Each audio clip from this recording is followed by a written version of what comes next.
Welcome once again to Lehto's Law. Here's Steve Lehto. Donald sent me a note and said, check the story out. And my first thought was, wait, I already did this one.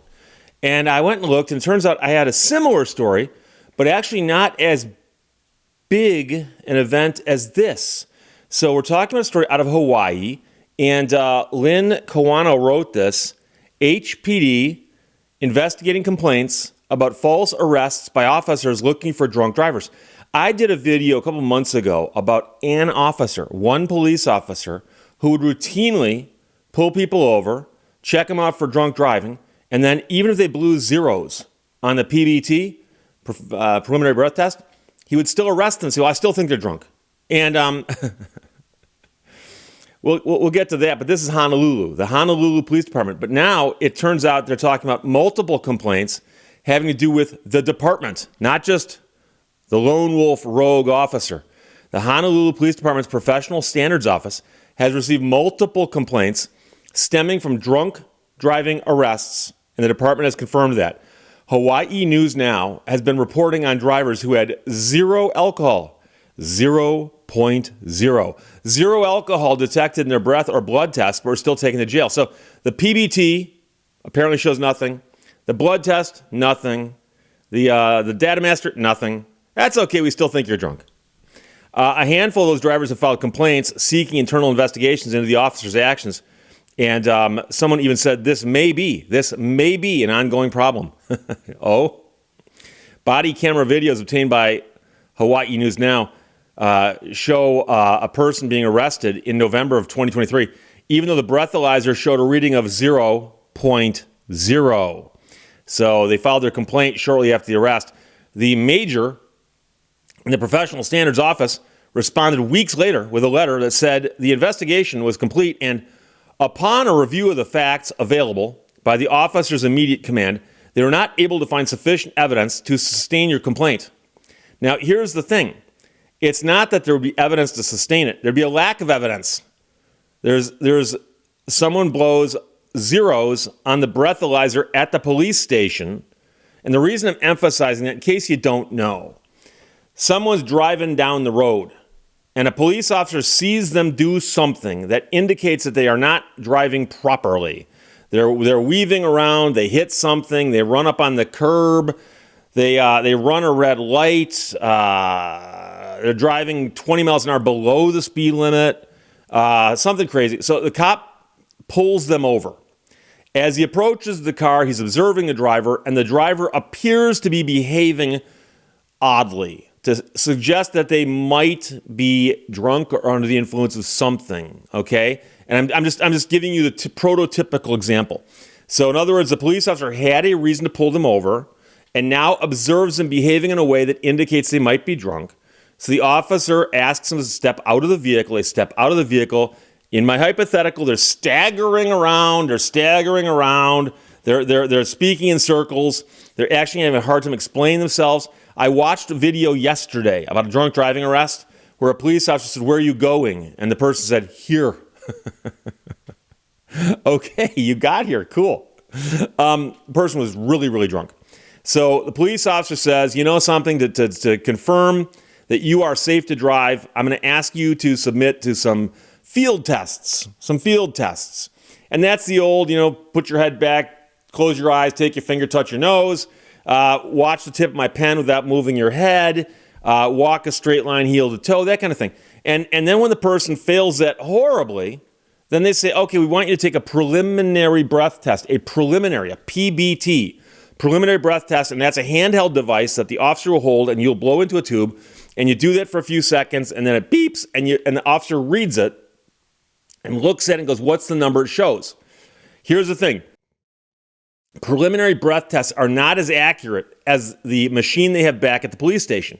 But courts have ruled that the preliminary breath test can be used as part of the basis for bringing you to the police station and arresting you for being drunk.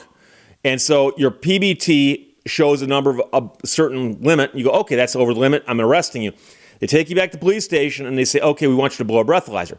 Now, understand that in most states, you can refuse to do any of these things, but that refusal will have some consequences. However, I'm pointing out in the situation where somebody says, yes, I will take the PBT.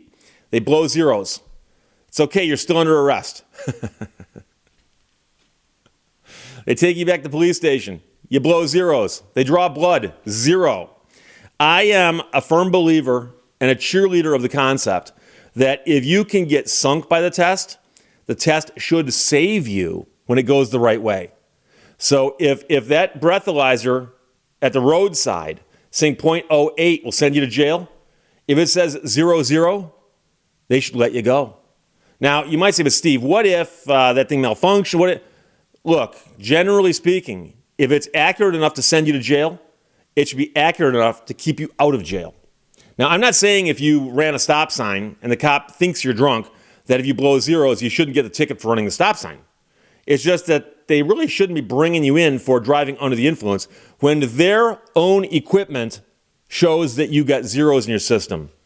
So the person who filed the complaint here says that he doesn't think that the professional standards office took his case seriously. And of course, we're going to investigate ourselves. Oh, we found we did nothing wrong. You know, when I was growing up, I really wish I could have investigated myself instead of those pesky teachers or principals. Meanwhile, the Hawaii News Now spoke to an attorney who's a former officer, and he said that PSO complaints are for policy violations.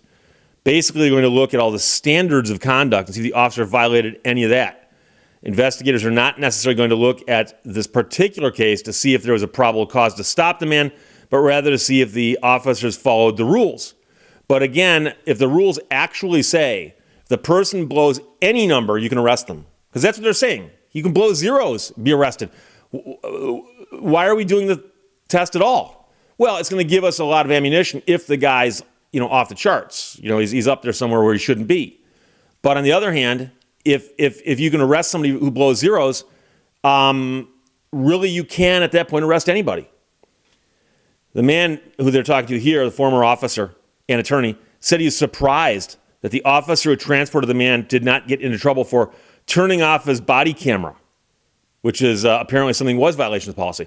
So apparently he arrested the guy who blew zeros, turned off his body cam, took him back to the police station where those tests also were all zeros, and somehow the body camera was not on.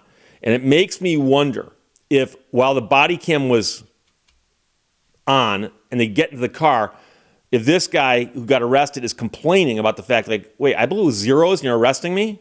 But I don't know why that would, that's so obvious the guy would say that.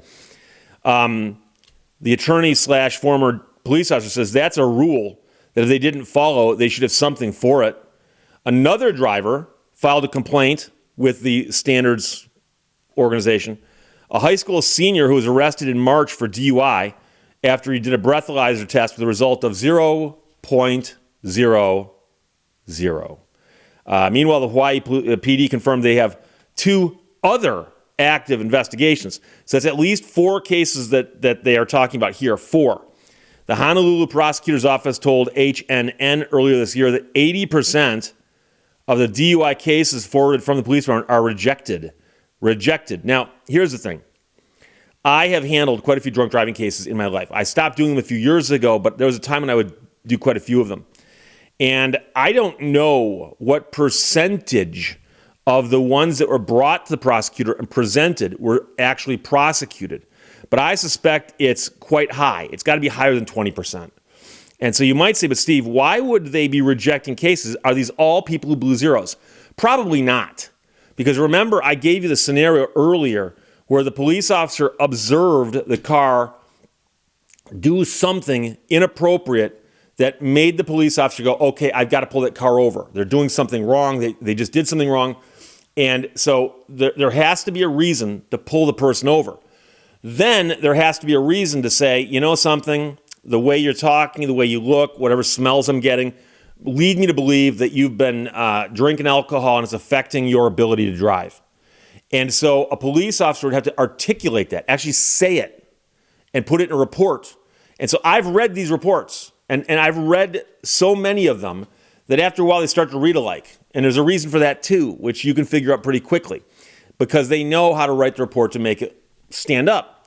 And so they will put in the report, I was on patrol at this time, at this place, and I observed the car do this.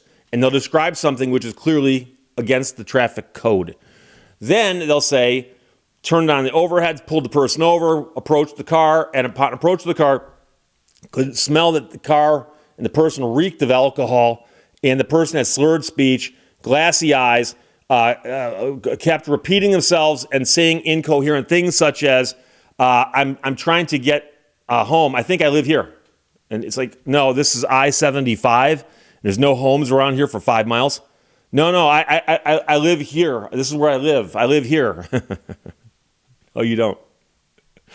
And they put all this stuff in the report. And so a prosecutor, when he's reading the report to see if it'll hold up, the first thing he probably looks at is the number that blown by the breathalyzer, okay? Because that number recorded by the breathalyzer is, let's face it, the thing that most people look at and go, oh, this person blew a .19. Yeah, they're probably drunk. But when he looks at it, he sees 0.0, prosecutor goes, oh, that's not good. But prosecutors do also read the rest to make sure that there was a reason to pull the person over, a reason to ask them to do the field sobriety test. There was a reason that they were then asked to do the PBT, meaning that they failed the field sobriety test, and so on. And so the prosecutor's going to read all that stuff.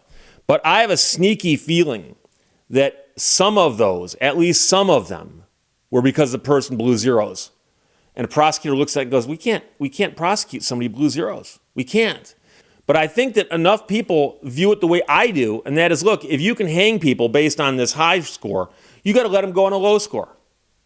And I think that that's really what's going on here quite a bit. But they know of at least 4 cases, that a person blew zeros and was arrested and jailed for drunk driving, because they don't let you leave a drunk driving scene.